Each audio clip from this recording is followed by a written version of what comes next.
नमस्कार मित्रांनो, तुम्हा सर्वांचं माझ्या YouTube चॅनलवर पुन्हा एकदा खूप खूप आणि मनापासून स्वागत आहे।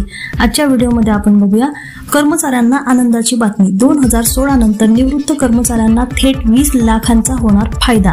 आले नवीन अपडेट समोर। व्हिडिओला सुरुवात करण्याअगोदर तुम्हाला एक विनंती, चॅनलवर पहिल्यांदाच भेट देत असाल तर चॅनलला सबस्क्राइब करा आणि व्हिडिओला एक लाईक करायला विसरू नका। चला तर मग सुरू करूया आजच्या व्हिडिओला। 2016 नंतरच्या निवृत्त कर्मचाऱ्यांना आनंदाची बातमी। निवृत्त कर्मचाऱ्यांनाही मिळणार आता 20 लाख रुपये ग्रॅज्युइटी। उच्च न्यायालयात याचिका दाखल। वित्त आणि उच्च व तंत्र शिक्षण विभागाच्या प्रधान सचिवांना नोटीस। तर 13 फेब्रुवारी रोजी येणार महत्त्वाचे निकाल। 2016 नंतर निवृत्त झालेल्या कर्मचाऱ्यांना 13 फेब्रुवारी रोजी एक आनंदाची बातमी मिळणार आहे। 2024 पूर्वी निवृत्ती वेतनधारकांना मिळत असलेल्या 14 लाख रुपये ग्रॅज्युइटीत वाढ करून केवळ 1 सप्टेंबर 2024 नंतर निवृत्त झालेल्या निवृत्ती वेतनधारकांनाच 20 लाख रुपये ग्रॅज्युइटी देण्याच्या शासन निर्णयास आव्हान देणारी याचिका दाखल करण्यात आलेली आहे।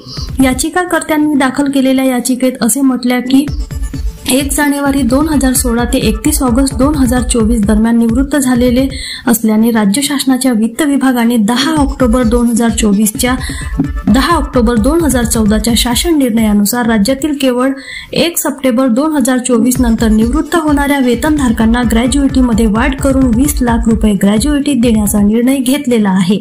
त्यामुळे आता 2016 नंतर निवृत्त झालेल्या कर्मचाऱ्यांनी तो लाभ मिळावा यासाठी उच्च न्यायालयात याचिका दाखल करण्यात आलेली आहे।